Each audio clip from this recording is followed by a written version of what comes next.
El mundo es enorme, pero de alguna manera lo hemos convertido en una cinta transportadora global, moviendo plátanos, iPhones y papel higiénico a través de los océanos como si nada. ¿Pero has notado que los barcos siguen las mismas autopistas acuáticas? ¿Ninguno de ellos toma el atajo del norte? ¿Por qué los osos polares tienen trastorno de estrés postraumático del Titanic? La verdad está en algún punto intermedio. Imagina reducir la distancia entre Londres y Shanghái en un tercio. Suena bien, ¿verdad? Bienvenido al Paso del Noreste, o como lo llama Rusia, la Ruta Marítima del Norte. Obviamente, le cambió el nombre a la parte que le pertenece. La parte de Rusia va entre los estrechos de Kara y Bering, un tramo helado del océano que es realmente desolado. Hace que Siberia parezca un anuncio de vacaciones. Antes de que hagas tu próximo pedido en Amazon, esperando que llegue sin problemas, lee la letra pequeña. Primas de seguro por las nubes, solo la punta del iceberg. Y sí, eso sigue siendo un problema. Tormentas de hielo y motores hostiles al frío retrasan a los barcos. El metal se rompe y los capitanes envejecen 10 años en un viaje. No es un territorio ideal para entregas rápidas. ¿Por qué arriesgarse? La ruta es una tentación de siglos. Como todo papá en un viaje por carretera, el mito de un atajo perfecto es demasiado difícil de resistir. Ha atraído a exploradores hacia el norte durante generaciones y ha dejado más de unos cuantos recuerdos congelados atrás. Los europeos arribaron al Cabo de Buena Esperanza en 1488, fue un avance comercial y una pesadilla para quienes odiaban viajar por mar. Abrió una ruta directa a India, China y las Islas de las Especias, evitando los caros intermediarios de la Ruta de la Seda, aunque la ruta era brutal. Le decían el Cabo de las Tormentas por sus olas enormes y vientos fuertes. Viajes tan largos que los marineros prácticamente se jubilaban a mitad del trayecto. Durante siglos, los exploradores buscaron algo mejor, un atajo por el norte helado. La mayoría no lo encontró.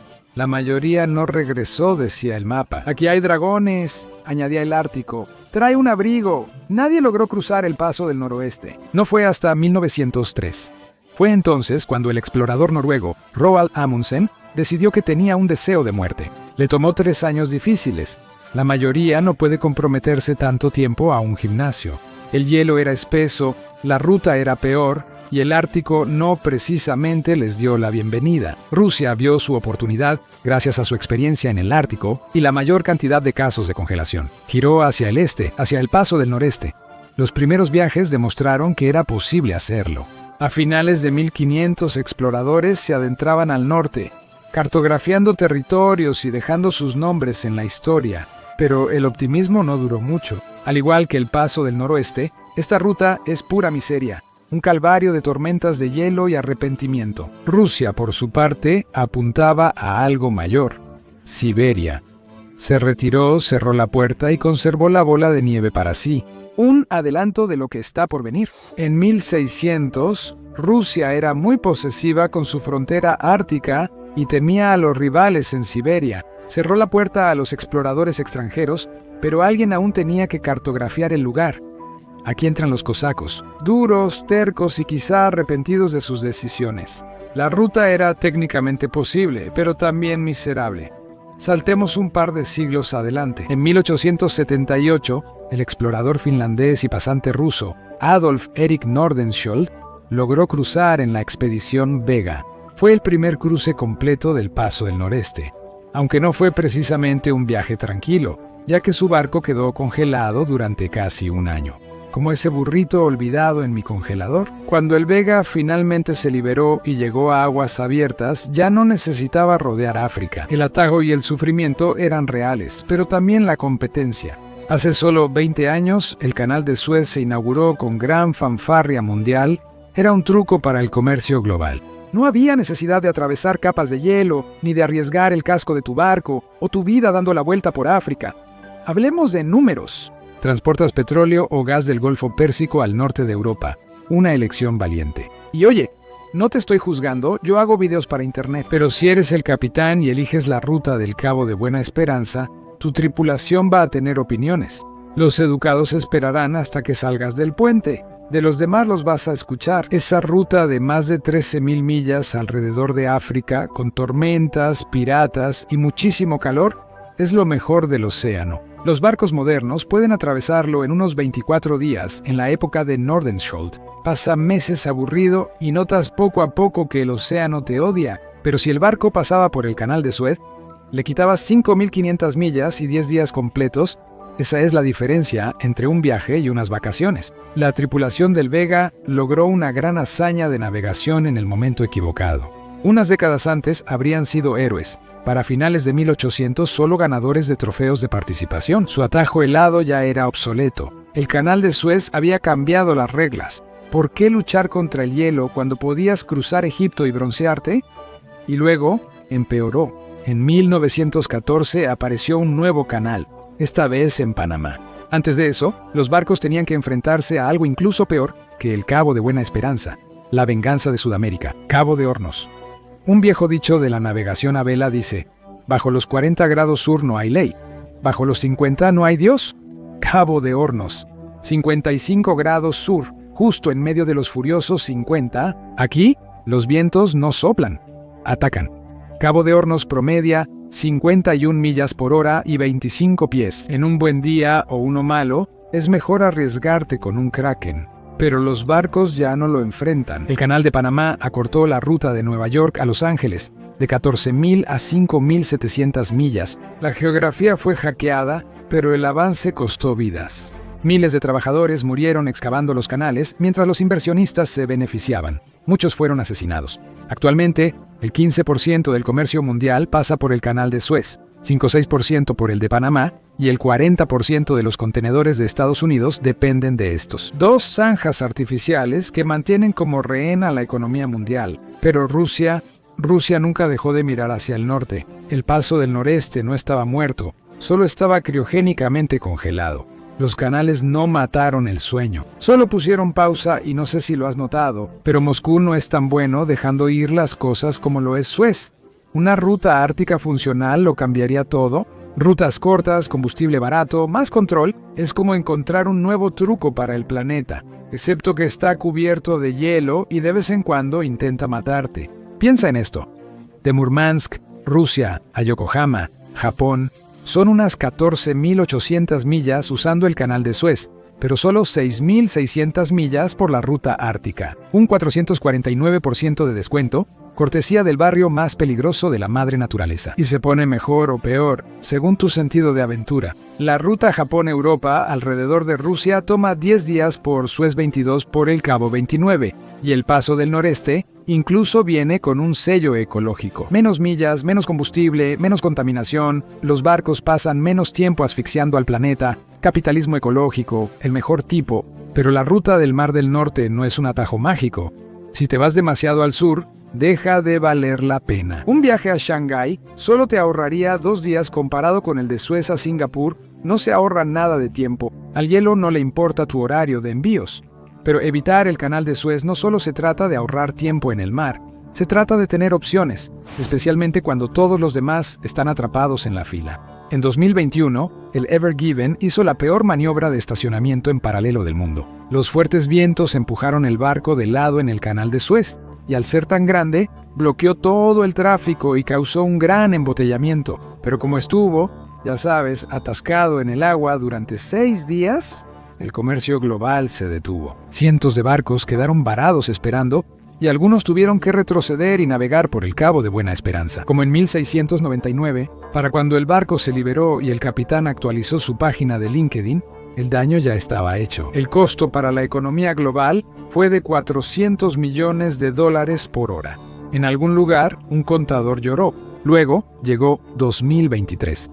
Otro barco encalló en el Suez. Esta vez no bloqueó el canal, pero aún así se necesitaron 3 remolcadores para liberarlo. Y los problemas no pararon ahí. Para finales de 2023, el Suez tenía un nuevo problema. Muy pocos barcos. Nadie quería arriesgarse a convertirse en una bola de fuego flotante. Los hutíes en Yemen decidieron convertir el Mar Rojo en su galería de tiro personal con drones y misiles antibuque. Cosas divertidas. Y si olvidaste la geografía, es el mismo Mar Rojo donde desemboca el canal de Suez. De pronto, los barcos preguntaron: ¿ese punto en el radar se acerca? Y esa es una pregunta a la que realmente no quieres que la respuesta sea sí. Además, siempre existían los riesgos de fondo. Este tramo de agua tiene historia de la complicada. ¿Recuerdas la guerra aquí en 1956 o los disturbios en Egipto? Entre 2011 y 2014, los canales de Suez tuvieron más turbulencia que una aerolínea de bajo costo. Así que poner todos tus huevos en esta canasta, Rusia dice que no es inteligente. Apostar a que esta región se mantenga tranquila para siempre es, bueno, optimista. Hablando de optimismo, si te gustan los análisis profundos de mapas, asegúrate de darle al botón de suscribirte. Ya tengo mapeado tu viaje de culpa si no lo haces. ¿Y qué hay del Canal de Panamá? Bueno, ese lugar tiene sus propios problemas. La Marina de los Estados Unidos todavía muestra suficiente fuerza para mantener las cosas estables, claro, pero ni siquiera ellos pueden dispararle al clima. A la sequía no le importan los portaaviones. A inicios de 2024, los tránsitos diarios se redujeron de 36 a 18. La mitad de los barcos más grandes se fue y desvió su ruta por el Canal de Suez o el Cabo de Buena Esperanza, pero no por el de Hornos. Ahí Dios tiene su máquina de viento para matar a todos. El tiempo y las tarifas de carga aumentan, tu paciencia disminuye. La próxima vez que veas una caja de cereal de $7, agradece al clima en Panamá. No sorprende que Putin promueva las rutas árticas como el futuro comercial, solo observa abajo. Desde 1992, los satélites del Observatorio de la Tierra de la Administración Nacional de Aeronáutica y del Espacio han rastreado el lento intento del planeta por convertirse en un gran charco. El nivel del mar subió 0.15 pulgadas. ¿Es poco? En realidad no. Ese exceso de agua de mar viene del derretimiento del hielo. Groenlandia por sí sola pierde 280 gigatoneladas de hielo cada año. El deshielo de Groenlandia podría algún día abrir el paso del noroeste. Pero por ahora, el verdadero ganador es Rusia. Su paso del noreste se está abriendo primero, algo que Putin seguro ya marcó en su calendario, quizá junto a la sesión de fotos sin camisa. Siberia se calienta rápidamente. El paso del noreste se derrite antes cada año. Mientras tanto, en el paso del noroeste, la temporada de navegación se redujo de 27 semanas a solo 13. Temperaturas más cálidas y menos acceso. Tiene sentido. Es un problema antiguo. Viejas placas de hielo marino están derivando hacia el sur, bloqueando puntos clave como el estrecho de McClure y el de Visconde Melville. Atascos de tráfico hechos de glaciares. Es suficiente para que el tráfico de Los Ángeles parezca relajante. Mientras Occidente sigue atascado en el hielo, las rutas rusas se descongelan. Felicidades, Vladimir. Eres el último ganador del Ártico por default. Y ahora es momento de un baño de realidad. A pesar de las temperaturas en aumento, el Ártico todavía no es lo que cualquiera llamaría aguas abiertas. Incluso en verano, el paso del noreste sigue atascado con capas de hielo, millas y millas de ellas. Ese tipo de cosas que se burlan de las hélices y se comen los cascos en el desayuno, solo míralo. En el mapa de la Administración Nacional de Aeronáutica y del Espacio, había 169 millones de millas cuadradas de hielo en el Ártico en el mínimo de verano de 2024. Ese es el sexto nivel más bajo registrado, lo cual suena mal porque lo es. Si entornas los ojos al ver el mapa de la Administración Nacional de Aeronáutica y del Espacio 2024, notarás que el paso del noroeste aún está cubierto de hielo. Eso significa que el noreste parece solo un poco menos mortal, pero todavía queda mucho norte. Incluso en su punto más bajo, el llamado mínimo de verano no parece agua abierta. Es una pesadilla helada, congelada, agrietada y solo esperando convertir tu barco en el Titanic versión 2. Los barcos que cruzan aquí requieren escoltas y Rusia ya lo resolvió. Rompehielos, muchos de ellos 57 para ser exactos. El 18. ¡Qué tierno! De hecho, Rusia tiene más que todos los países de la OTAN juntos. La alianza está empezando a darse cuenta de que esto podría ser un problema. Pero espera, hay más. ¿Has oído hablar de submarinos y portaaviones de propulsión nuclear? Pero rompehielos de propulsión nuclear. Oh, eso sí existen. Rusia cuenta con 8 barcos capaces de permanecer meses en el mar y resistir el hielo como si les debiera dinero. Mantienen el comercio en movimiento de Europa a Asia sin parar, sin recargar combustible, sin frenos, solo pura ambición con un leve toque de radiación. Tal vez, pero estos barcos cuestan casi tanto como asientos Very Important Person en el Super Bowl. En 2013, los barcos de clase polar de Estados Unidos costaban $850 millones cada uno, y una década después, 17,000 millones por barco, casi el dinero de un destructor por algo que se mueve más lento que tu abuela incorporándose al tráfico. Y eso es solo para construirlos. Una vez que están en servicio, sumas $100 millones anuales hasta 2063 sin Y. Barcos caros que básicamente existen para golpear el agua congelada. De ese tipo de dinero estoy hablando aquí. Si crees que la inflación está mal ahora, solo espera a ver. Tu envío de Amazon requiere una escolta de $1.000 millones para cruzar el hielo. Imagina explicar ese costo de envío al pagar. Y aún con rompehielos, no es precisamente fácil. ¿Recuerdas el Vega? Sí, la historia tiende a repetirse. Hielo que se mueve, congelamientos repentinos, un mal giro, y tu barco queda prácticamente criogenizado. La versión marítima de Walt Disney. El Ártico es como el Tinder de los océanos. Poco profundo, impredecible y lleno de alertas. El punto más profundo, 18.000 pies. La profundidad promedio es de 3.200 pies y en ciertos puntos es menor. Nadie sabe exactamente dónde, ya que los fondos marinos aquí no están bien cartografiados. Es como una cita a ciegas con la geografía, y aún no hemos considerado la verdadera razón para dudar de usar el paso del noreste. ¿Qué ocurre si hay un accidente? Sí, es un problema. Si navegas al este de Murmansk y Arcángel, será difícil encontrar ayuda. Eres solo tú, el hielo y probablemente un narval muy confundido. Para Pekín, la ruta de Suez es un mayor dolor de cabeza que para Moscú. Todo el comercio de China pasa por un punto clave, el Estrecho de Malaca. Es el ataque de ansiedad más estrecho del mundo, al menos para China. Si bloqueas el Estrecho de Malaca, pones en peligro el 25% del comercio mundial y el 80% de las importaciones de petróleo de China. Es el dilema de Malaca, la pesadilla de Pekín de que un solo estrecho pueda asfixiar a toda una superpotencia. Imagina dirigir un imperio global y darte cuenta de que tu talón de Aquiles es una franja de agua más pequeña que la costa de Florida. Así que China miró hacia el norte. En 2018 presentó la Ruta de la Seda Polar, un corredor comercial a través del Ártico. Menos sol, más libertad. Trabajando con Rusia, Pekín fue con todo. Algunos acuerdos petroleros, infraestructura y un poco de construcción de imperio por el camino. Y, para ser justos, parecía inteligente. El Ártico se estaba calentando, literalmente, y el tráfico aumentaba rápidamente. En 2013, barcos en el Océano Ártico recorrieron 61 millones de millas. En 2023, esa cifra superó los 129 millones. El futuro llegaba lentamente, cubierto de hielo, pero llegaba. En 2010, solo 10 barcos se atrevieron a cruzar la ruta del Mar del Norte, todos con banderas rusas, una triste fila india a través del hielo. Un año después, el tráfico aumentó a 41 y la mayoría ya no eran rusos. Para 2021, 85 barcos decidieron que parecía divertido y solo una docena seguía ondeando los colores de Moscú. Y donde va el comercio, el dinero sigue al dinero chino. Específicamente, la Corporación Nacional de Petróleo de China y el Fondo de la Ruta de la Seda adquirieron grandes participaciones en los proyectos de gas natural licuado del Ártico ruso en Yamal y Gidan. Putin dijo que esto demostraba que la Ruta de la Seda llegó al norte. Claro que lo afirmó. Con el comercio en alza y China buscando rutas marítimas más seguras, el paso del noreste parecía comenzar a descongelarse. Pero eso no es del todo cierto. Los proyectos de gas natural licuado que destacan en titulares, China los opera a media capacidad. Y para 2022, el tráfico en la ruta marítima del norte se había desplomado a 43 barcos, 36 eran rusos. No es la autopista global que Moscú imaginaba. Eso es porque en febrero de 2022, Vladimir Putin lanzó su llamada Operación Militar Especial en Ucrania. Sorprendió a todos, incluso a Xi Jinping, quien quizá creyó que eran amigos. Luego le dan un golpe bajo por debajo de la mesa. Y así de repente empezó a formarse un nuevo tipo de hielo, no en el Ártico, sino en la economía. Rusia fue congelada fuera del sistema global. Los otros 7 miembros del Consejo Ártico anunciaron que habían terminado con Moscú. ¿Eso sorprendió a Putin? Probablemente no. Él ya esperaba ser ignorado, pero aquí todo se enfrió de verdad. ¿Te gustan los estanques de hielo?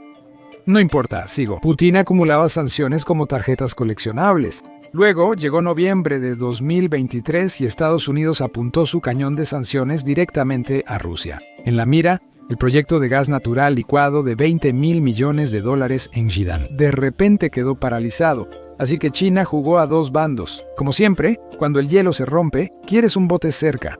Pekín se retiró en junio de 2024. 2 meses después, una flotilla avanzó al norte.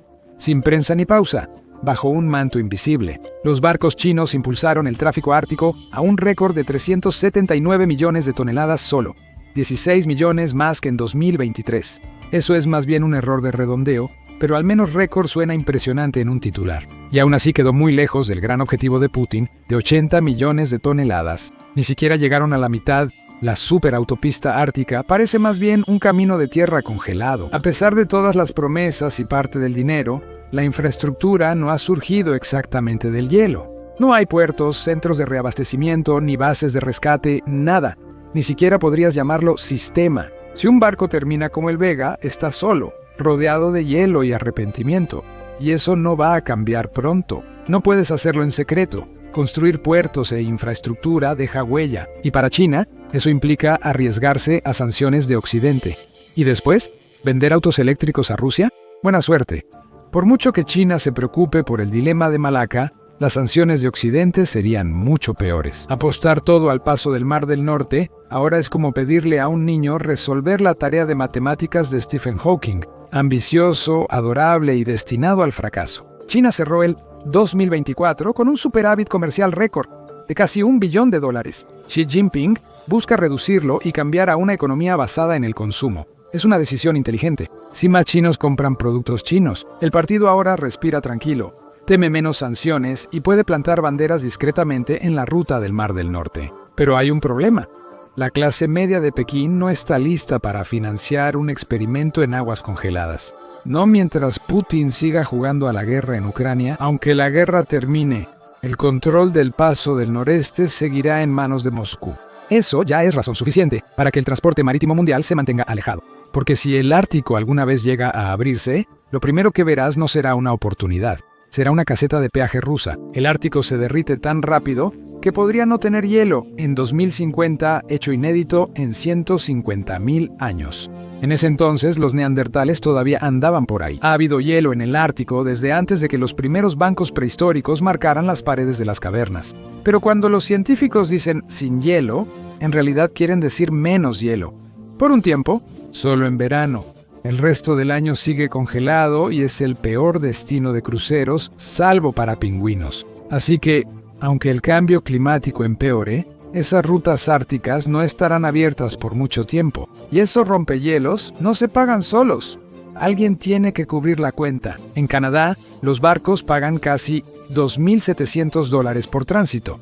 En los países nórdicos es gratis, pero los contribuyentes cubren unos $7.600 por operación. Rusia, esa es otra historia. Se añade un recargo a las tarifas portuarias normales para barcos que requieran ayuda de un rompehielos. Eso es antes de considerar los costos extra por usar sus puertos e infraestructura ártica. Suma todo eso, y las cuentas son simples: barcos caros, mares caros, una forma cara de ahorrar tiempo. Todo esto hace de la ruta marítima del norte un campo minado geopolítico. Hasta que Rusia empiece a actuar legalmente, sé que la mayoría de los transportistas globales la evitarán por completo. Claro, ahorra tiempo si ignoras las altas tarifas, las sanciones, la ruleta rusa y la posibilidad muy real de que tu carga termine misteriosamente detenida. Y con Putin en el poder hasta al menos 2036, no esperes que esa incertidumbre desaparezca pronto. Incluso sin hielo, las primas de seguro serían brutales. Si le agregas hielo, es una pesadilla logística, y el peligro sigue. El Ártico se está convirtiendo en el próximo frente en la lucha de poder global. La región está llena de elementos de tierras raras, y tanto Rusia como China quieren la mayor parte. Entre 2022 y 2024 realizaron 27 ejercicios militares conjuntos en el Ártico, 16 en el mar, y en septiembre de 2024 sus bombarderos incluso volaron cerca de Alaska. Suficiente para que NORAD derrame su café. Ahora Rusia afirma que esos ejercicios serán anuales. Suerte hallando asegurador para esa ruta. A pesar de la publicidad, solo unas pocas docenas de barcos recorren la ruta marítima del norte cada año. Compáralo con el canal de Suez. 50 barcos al día, cientos esperando su turno. Es menos una autopista global y más una entrada congelada. Claro, el de Suez tiene sus momentos. El Ever Given logró estacionarse de lado en la historia, pero nadie murió. Y claro, están los hutíes en Yemen, los autoproclamados policías de tránsito del Mar Rojo. En septiembre de 2025, un barco holandés se incendió por un ataque hutí con misiles. 2 tripulantes heridos y el resto evacuado. Si eres un capitán nervioso, evaluando opciones y quizás evitando a tu esposa, ¿a quién llamaste? Todavía hay un consuelo en el sur. Tienes protección militar de Estados Unidos, satélites, destructores, aviones de combate, todo el equipo. Pero en el norte estás solo. El frío y cualquier cosa que se mueva bajo el hielo y que no aparezca en tu radar. Probablemente no pase nada, así que la ruta del Mar del Norte podría ahorrarte tiempo en tu viaje. Pero al sumar primas de seguro, tarifas de rompehielos y falta total de infraestructura. Y de repente esos peajes de 6 cifras del canal de Suez ya no parecen tan malos. Y al menos ahí, los piratas no vienen con armas nucleares. Tener unos cuantos destructores a la mano también ayuda, así que sí. El Ártico se está derritiendo más rápido que tu helado el 4 de julio, pero eso no lo hace amigable. Sigue siendo frío, sigue siendo impredecible y sigue siendo el peor atajo del mundo. Gracias por acompañarme hoy. Espero que hayas disfrutado el video. Y si quieres ver más videos como este, por favor considera suscribirte y activar las notificaciones. Realmente hace la diferencia. Gracias de nuevo y nos vemos la próxima vez en MatPack.